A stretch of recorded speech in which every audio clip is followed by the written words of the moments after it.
Hello students, good morning. Next chapter, Unit 4, Electromagnetic Induction and Alternating Current.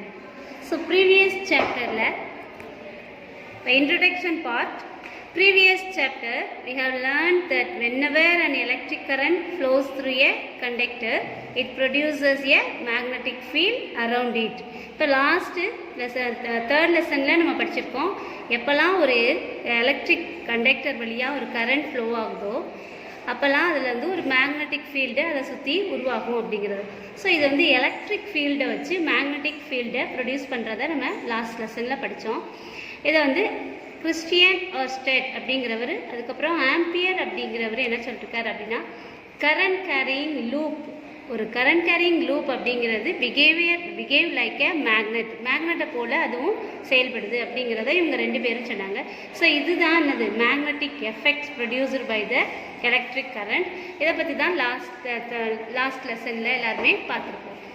அடுத்தது இவங்களை தொடர்ந்து இதை ஒரு இன்வர்ஸாக, இப்போ எலக்ட்ரிக் ஃபீல்டை பயன்படுத்தி எப்படி மேக்னெட்டிக் ஃபீல்டு உருவாக்குறோம், அதே மாதிரி ஏன் ஒரு மேக்னெட் ஃபீல்டிலேருந்து எலக்ட்ரிக் ஃபீல்டை உருவாக்க முடியாதா அப்படின்னு இன்வர்ஸில் அவங்க திங்க் பண்ணி நிறைய ரிசர்ச் பண்ணி அதோட எக்ஸ்பெரிமெண்டேஷனில் கிடைச்சக்கூடிய சைமல்டேனியஸாகவும் ரெண்டு பேரும் இண்டிபெண்ட்லியாகவும் Michael Faraday and Joseph Henry அப்படின்னு ரெண்டு சயின்டிஸ்ட்டு நிறைய எக்ஸ்பெரிமெண்ட் பண்ணி அவங்க சக்ஸஸ்ஃபுல்லாக கண்டுபிடிச்சது தான் அந்த ஃபினாமினன் தான் electromagnetic induction.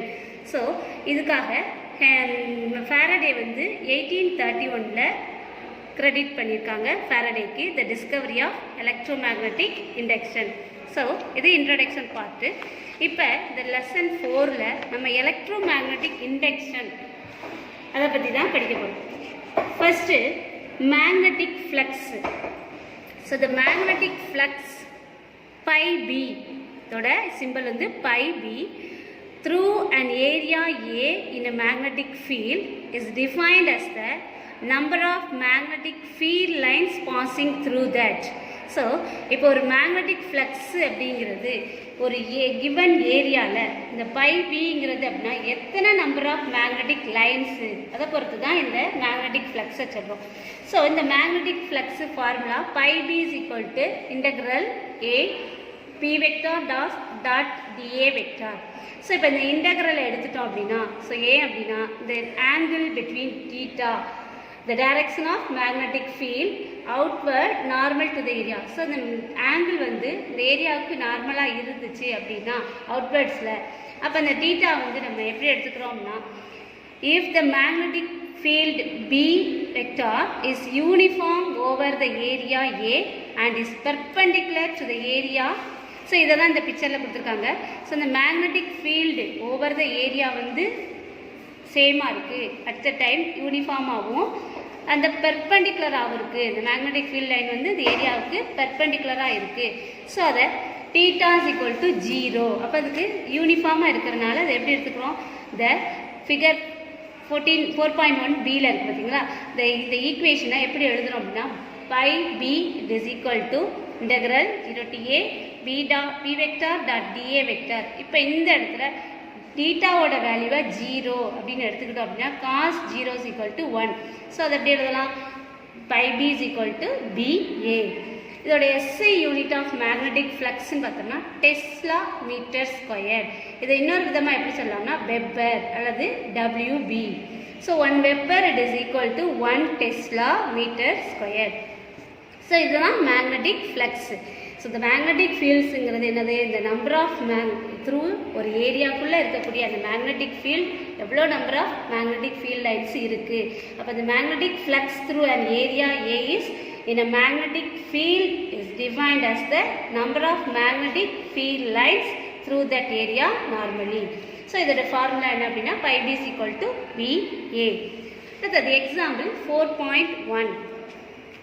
So a circular antenna of area 3 meters square is installed at a place in Madurai. The plane of the area of antenna is inclined at 47 degree with the direction of Earth's magnetic field. So 3 meter square circular antenna வந்து ஒரு இடத்துல fix பண்ணுறோம். So அதோட place area of the plane inclined at an angle. இது angle வந்து கரெக்டாக 47 டிகிரியில் அதை இன்க்ளைண்டாக வைக்கணும் அப்படின்னா எதுக்கு அப்படின்னா the direction of earth's magnetic field. அப்போ the magnitude of the earth's magnetic field at a place is, அதோட மேக்னெட்யூட் எவ்வளோ அப்படின்னா 4.1 × 10⁻⁵ டெஸ்லா. அப்போ இதில் இருக்கக்கூடிய magnetic flux linked with antenna எவ்வளவு அப்படிங்கிறத நம்ம கணக்கிப்படும். ஸோ சொல்யூஷன் பியோட வேல்யூ வந்து 4.1 × 10⁻⁵ டெஸ்லா.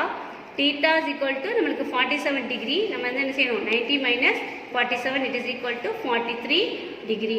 ஏரியா வந்து 3 m². So already we know that phi B is equal to PA cos θ. அப்போ phi B is equal to BA, பியோட value 4.1 × 10⁻⁵ into area 3 × cos 43 degree. So இதை நம்ம கால்குலேட் பண்ணும்போது கிடைக்கக்கூடியது 89.96. So 43யோட வேல்யூவை நம்ம 0.7314 போட்டிருக்கோம். இது cos 43யோட வேல்யூ. இப்போ phi B is equal to 89.96 mu weber. அடுத்தது example 4.2. A circular loop of area 5 × 10⁻⁻² m² rotates in a uniform magnetic field of 0.2 Tesla. If the loop rotates about its diameter which is perpendicular to the magnetic field as shown in figure. So, இப்போ ஒரு circular loop, அதோட area 5 × 10⁻⁻² m². இப்போ அது யூனிஃபார்மாக ஒரு magnetic ஃபீல்டுக்குள்ளே rotate ஆகிட்டு இருக்கு அப்படின்னா இதோட மேக்னெட்டிக் ஃபீல்டு 0.2 டெஸ்லா. இப்போ இந்த லூப்பை வந்து நம்ம ரொட்டேட் பண்ண ஒரு பர்டிகுலர் டயாமீட்டர் பெர்பெண்டிகுலராக அதோட மேக்னெட்டிக் ஃபீல்டுக்கு பெர்பெண்டிகுலராக நம்ம ரொட்டேட் பண்ணும்போது அந்த magnetic flux linked with the loop வந்து இட்ஸ் பிளேன் நார்மலாக இருக்கும்போது, மேக்னெட்டிக் ஃபீல்டுக்கு நார்மலாக இருக்கும்போது என்ன, இன்க்ளைன்ட் அட் 60 டிகிரியாக இருக்கும்போது என்ன, பேரலாக இருக்கும்போது என்னங்கிறத தான் இப்போ பார்க்க போகிறோம்.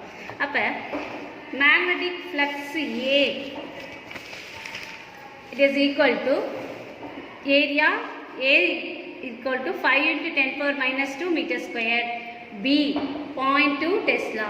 ஃபஸ்ட்டு தீட்டாவோட வேல்யூ 0வாக இருந்துச்சு அப்படின்னா phi B it is equal to BA cos θ.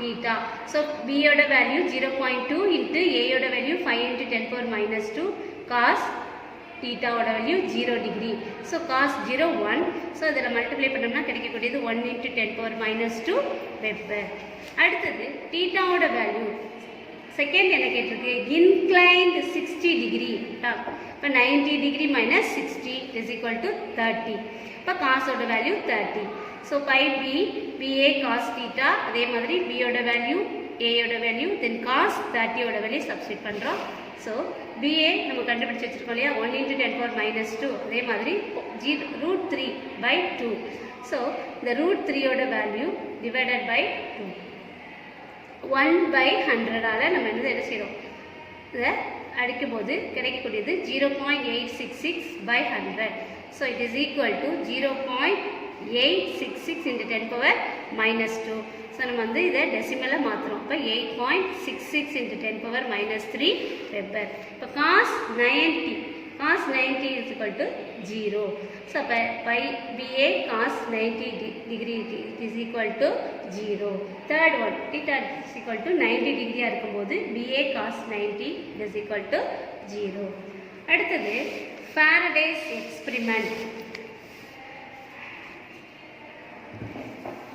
First எக்ஸ்பெரிமெண்ட்ல இந்த எலக்ட்ரோமேக்னெட்டிக் இண்டக்ஷனை பற்றி ஃபாரடே ஃபர்ஸ்ட் எக்ஸ்பெரிமெண்ட்ல என்ன கண்டுபிடிச்சிருக்காரு அப்படின்னா, ஒரு க்ளோஸ்டு சர்க்கியூட்டில் கேல்வானோமீட்டரை கனெக்ட் பண்ணியிருக்கோம். அதில் ஒரு இன்சுலேட்டட் காயிலும் கனெக்ட் பண்ணியிருக்கோம். ஸோ ஒரு இன்சுலேட்டட் காயில், கேல்வானோமீட்டர், இதெல்லாம் க்ளோஸ்டு சர்க்கியூட். இதில் பக்கத்தில் ஒரு மேக்னெட் இருக்குது. இந்த கேல்வானோமீட்டர் ஃபஸ்ட்டு எந்த டிஃப்ளெக்ஷனும் இருக்காது. இந்த கேல்வானோமீட்டரில் எந்த டிஃப்ளெக்ஷனும் இருக்காது, கரண்ட்டும் ஃப்ளோ ஆகாது. There is no electric current இந்த சர்க்கியூட். ஒரு காயில், கேல்வானோமீட்டர், இதை வந்து நம்ம ஒரு க்ளோஸ்டு சர்க்கியூட்டில் கனெக்ட் பண்ணுறோம். இதில் எந்த ஒரு கரண்ட்டும் இருக்காது, கேல்வானோமீட்டரில் எந்த டிஃப்ளெக்ஷன் இருக்காது. இப்போ ஒரு பார் மேக்னெட்டை அதில் இன்செர்ட் பண்ணுறோம். இந்த ஒரு ஸ்டேஷ்னரி காயிலில் பக்கத்தில் என்ன செய்கிறோம், ஒரு பார் மேக்னெட் இருக்குது. இப்போ நார்த் போல் வந்து இந்த காயிலை ஃபேஸ் பண்ணி இருக்கும். இப்போ ஸ்லைட்டாக ஒரு மொமெண்ட்ரி டிஃப்ளெக்ஷன் வந்து இந்த கால்னாமீட்டரில் ஏற்படும். ஸோ அது ரைட் சைடில் இருக்கும். இது என்ன அப்படின்னா இந்த this indicate that electric current is setup. இப்போ இந்த மேக்னெட்டை பக்கத்தில் வரும்போது வைக்கும்போது ஒரு ஸ்லைட்டாக ஒரு டிஃப்ளெக்ஷன் மொமெண்ட்ரி டிஃப்ளெக்ஷன் இருக்குது அப்படின்னா இது எதை குறிக்குது அப்படின்னா இந்த indicates that current is setup. இந்த காயிலில் வந்து கரண்ட்டு இருக்குது அப்படிங்கிறத உணர்த்து. அடுத்தது கொஞ்சம் if the magnet is kept stationery, கொஞ்சம் கொஞ்சமாக இந்த மேக்னெட்டை உள்ளே கொண்டு வந்தோம் அப்படின்னா என்ன ஆகும் அப்படின்னா இந்த மேக்னெட்டிக் காயில் வந்து இந்த கால்வானோமீட்டரில் இண்டிகேட் த டிஃப்ளெக்ஷன். ஸோ அதை தான் நம்ம இந்த இதில் பார்க்குறோம். இப்போ இந்த கரெக்டாக இதில் வைக்கும்போது ஸ்டேஷ்னரியாக இருந்ததை இதுக்குள்ளே இது மாதிரி இன்சர்ட் பண்ணும்போது இதில் எந்த ஒரு டிஃப்ளெக்ஷனும் இருக்காது. அடுத்தது இந்த பார் மேக்னெட்டை வந்து அதிலேருந்து வெளியில் எடுத்துடும். இப்போ அவே ஃப்ரம் த காயில் அப்படின்னா இந்த கால்வானோமீட்டரில் மறுபடியும் அதே ஒரு மொமெண்ட்ரி டிஃப்ளெக்ஷன் இருக்கும். பட் எப்படி இருக்கும் அப்படின்னா முதல்ல லெஃப்ட் சைடில் இருந்துச்சு, ரைட் சைடில் வரக்கூடிய ஃபஸ்ட்டு இதில் வந்து ரைட் சைடில் வந்துச்சு. இப்போ அடுத்தது பார் மேக்னெட்டை இன்சர்ட் பண்ணிவிட்டு திரும்ப வெளியில் எடுக்கும்போது லெஃப்ட்டில் அதில் டிஃப்ளெக்ஷன் இருக்கும். அப்போ என்ன அப்படின்னா இந்த எலக்ட்ரிக் கரண்ட் வந்து ஆப்போசிட் டைரக்ஷனில் ஃப்ளோ ஆகுது. ஸோ ஃபஸ்ட்டு வந்து எலக்ட்ரிக் கரண்ட் வந்து அப்வர்டில் இருந்துச்சு, இப்போ வந்து டவுன்வர்ட் டைரக்ஷனில் இருக்குது. அடுத்தது இந்த பார் மேக்னெட் வந்து ரிவர்ஸ் பண்ணுறோம். பார் மேக்னெட்டை ரிவர்ஸ் பண்ணி வைக்கிறோம். ஸோ அந்த ரிவர்ஸ் பண்ணும்போது சவுத் போல் இந்த பக்கமும் நார்த் போல் அந்த பக்கமும் இருக்குது. ஸோ இப்போ இந்த மேக்னெட்டில் என்ன ஏற்படும் அப்படின்னா இந்த bar magnet is reversed, the south pole is now faces the coil. When the above experiment is repeated, the deflections are opposite to that obtained in the case of north pole. So first நம்ம north south வைக்கும்போது எப்படி deflection right, அப்புறம் magnet உள்ள வைக்கும்போது no deflection, அதுக்கப்புறம் அவே ஆகும்போது லெஃப்டாக மாறிச்சோம்.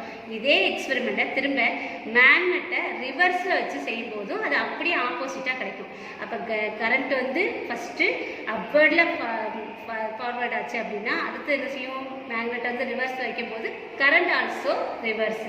So இதுதான் இது ஃபாரடேஸோட எக்ஸ்பெரிமெண்ட்டில் first one. Second experiment two closed circuit. நம்ம ஏற்கனவே பார்த்தோம் இல்லையா, அதே மாதிரி ரெண்டு க்ளோஸ்டு சர்க்கியூட். இந்த சர்க்கியூட்டில் ப்ரைமரி சர்க்கியூட்டில் என்ன இருக்குது அப்படின்னா ஒரு பேட்ரி கீ அந்த காயிலோட கனெக்ட் ஆகிருக்கு. இதை ப்ரைமரி சர்க்கியூட்னு வச்சுக்கிறோம். செகண்டரி சர்க்கியூட்டில் சேம் தான், ஆனால் இந்த இடத்துல பேட்ரி கீக்கு பதிலாக ஒரு கால்வானோமீட்டரை கனெக்ட் பண்ணியிருக்கோம். இதை செகண்டரின்னு சொல்கிறோம். இப்போ இந்த ஃபஸ்ட்டு பேட்ரி காயில் இந்த கீ இதெல்லாம் இருக்கிறதுக்கு என்ன சொன்னோம், ப்ரைமரி சர்க்கியூட். செகண்டரி சர்க்கியூட்டில் என்ன இருக்குது, காயில் வித் கால்வானோமீட்டர், இது செகண்டரி சர்க்கியூட். இப்போ இந்த ஃபஸ்ட்டு சர்க்கியூட்டை க்ளோஸ் பண்ணிடுவோம். இந்த ஃபஸ்ட்டு சர்க்கியூட் இஸ் க்ளோஸ். இப்போ என்ன ஆகும், கரண்ட் ஸ்டார்ட் ஃப்ளோயிங் இந்த ப்ரைமரி சர்க்கியூட். இப்போ ஃபஸ்ட்டு சர்க்கியூட்டை க்ளோஸ் பண்ண ஆரம்பித்தோடனே இந்த காயிலில் கரண்ட் வந்து ஃப்ளோ ஆரம்பிச்சிடும். அட் த டைம் இந்த கால்வானோமீட்டர் ஒரு ஸ்லைட் மொமெண்ட்ரி டிஃப்ளெக்ஷன் ஏற்படுது. இப்போ ஃபஸ்ட்டு ப்ரைமரி சர்க்கியூட்டில் நம்ம பேட்ரி கீ இது எல்லாத்தையும் கனெக்ட் பண்ணதுக்கப்புறம் பக்கத்தில் ஒரு கால்வானோமீட்டரையும் அதே மாதிரி காயிலோட கனெக்ட் பண்ணி வச்சுருக்கோம். இப்போ ஃபஸ்ட்டு இதில் கரண்ட் ஃப்ளோ ஆரம்பித்தோடனே இந்த கால்வானோமீட்டரில் ஒரு மொமெண்ட்ரி டிஃப்ளெக்ஷன் இருக்குது. This coil P and S are kept at rest, close proximity with respect to one another. So இது ரெண்டுமே முதல்ல ரெஸ்ட்டில் தான் இருந்துச்சு. இப்போ இந்த காயிலை க்ளோஸ் பண்ணதுக்கப்புறம் என்னாச்சு, இதில் கரண்ட் ஃப்ளோ ஆச்சு, அதனால நம்மளுக்கு கால்வானோமீட்டரில் இந்த momentary deflections. After that, the current, electric current reaches a steady value. அப்போ எப்போ இப்படி ஹையாக கரண்ட் ஃப்ளோ ஆகிட்டு இருக்கும்போது கரண்ட் எப்போ ஸ்டடிக்கு வருதோ அப்போ இந்த கால்வானோமீட்டரில் எந்த ஒரு டிஃப்ளெக்ஷன் இல்லாமல் அது ஸ்டேஷனரியாக வந்துடும், அதோட பழைய நிலைக்கு வந்துடும். அப்போ தேர் இஸ் நோ டிஃப்ளெக்ஷன் இன் த கால்வானோமீட்டர். அடுத்தது இதே மாதிரி ப்ரைமரி சர்க்கியூட்டை இப்போ நம்ம ப்ரோக்கன் பண்ணிட்டோம். இப்போ இந்த electric current start decreasing, that is again a sudden deflection. இப்போ ஃபஸ்ட்டு கரண்ட் ஃப்ளோ ஆகும்போது கால்வானோமீட்டரில் ஒரு டிஃப்ளெக்ஷன் இருந்துச்சு. இப்போ நம்ம கரண்ட்டை வந்து என்ன செஞ்சிடும், இந்த பேட்டரி கனெக்ஷனை டிஸ்கனெக்ட் பண்ணிடுவோம், ப்ரோக்கன் பண்ணிடுவோம். இப்போ இந்த சடன் டிஃப்ளெக்ஷன் இந்த ஆப்போசிட் டைரக்ஷன். இப்போ ஃபஸ்ட்டு ரைட் டிஃப்ளெக்ஷன் இருந்துச்சு கால்வானோமீட்டரில், இந்த மொமெண்டரி டிஃப்ளெக்ஷன். இப்போ என்ன ஆகும் அப்படின்னா அதுக்கு ஆப்போசிட் டைரக்ஷனை லெஃப்ட்டில் வருது. So when the electric current becomes 0, the galvanometer shows no deflection. இப்போ கொஞ்சமாக இந்த சர்க்கியூட்டை கட் பண்ணதுக்கப்புறம் broken பண்ணதுக்கப்புறம் கரண்ட் கொஞ்சம் கொஞ்சமாக குறைய ஆரம்பிக்கும். இந்த கரண்ட் குறைய ஆரம்பிக்கும் போது கேல்வனோமீட்டரில் டிஃப்ளெக்ஷன் ஆப்போசிட்டில் இருக்கும். படிப்படியாக குறைஞ்சி கரண்ட் எப்போ 0க்கு வருதோ அப்போ வந்து கேல்வனோமீட்டரில் எந்த ஒரு டிஃப்ளெக்ஷனும் இருக்காது.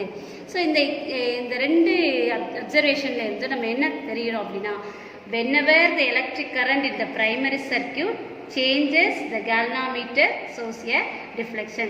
ஸோ எப்போல்லாம் இந்த பிரைமரி சர்க்கியூட்டில் நம்ம கரண்ட்டை வந்து சேஞ்ச் பண்ணுறோமோ அப்போல்லாம் வந்து இந்த கேல்வனோமீட்டரில் டிஃப்ளெக்ஷன் இருக்குது அப்படிங்கிறது தான் இது. So Faraday's law of electromagnetic induction. So இந்த ரெண்டு எக்ஸ்பெரிமெண்ட்டோட ரிசல்ட்ஸையும் வச்சு Faradays வந்து என்ன சொல்கிறார் அப்படின்னா, whenever the magnetic flux linked with a closed coil changes an EMF, it induced and hence an electric current flows in the circuit. So எப்போல்லாம் ஒரு magnetic flux ஒரு க்ளோஸ்டு காயிலில் உருவாகுதோ அப்போல்லாம் அது வந்து ஒரு இஎம்எஃப்பை சேஞ்ச் பண்ணும்.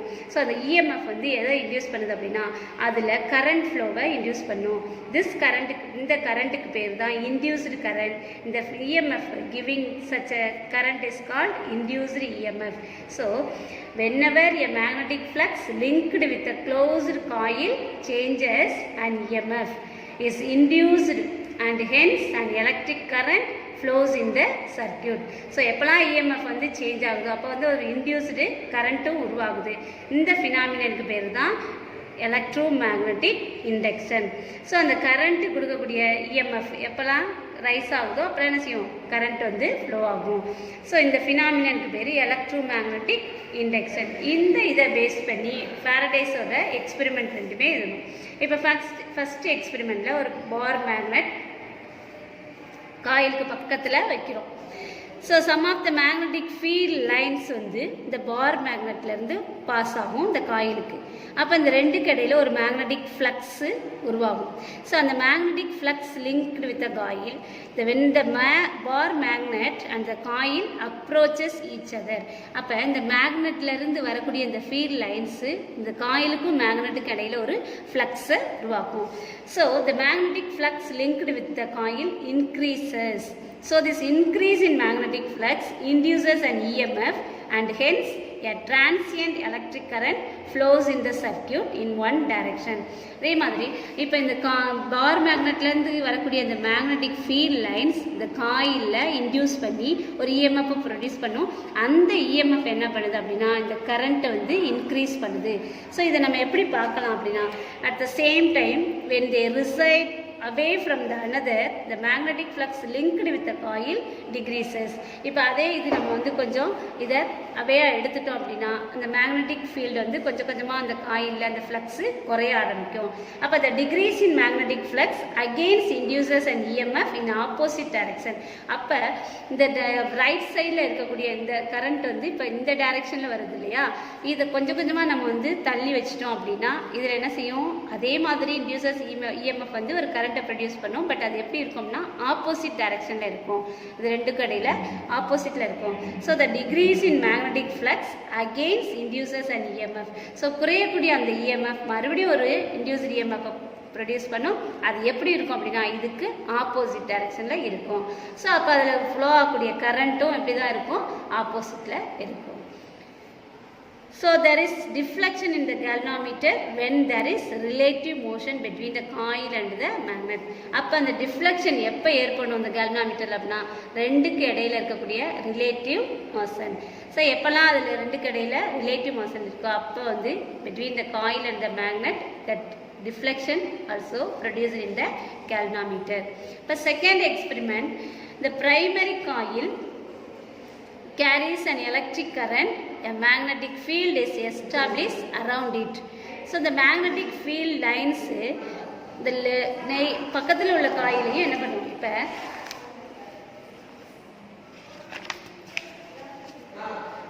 இதில் ப்ரொடியூஸ் ஆகக்கூடிய அந்த மேக்னெட்டிக் ஃபீல்ட் லைன்ஸ் வந்து பக்கத்தில் இருக்கக்கூடிய அடுத்த காயிலையும் இன்டியூஸ் பண்ணும். So the magnetic lines of this field pass through itself and the neighboring secondary coil.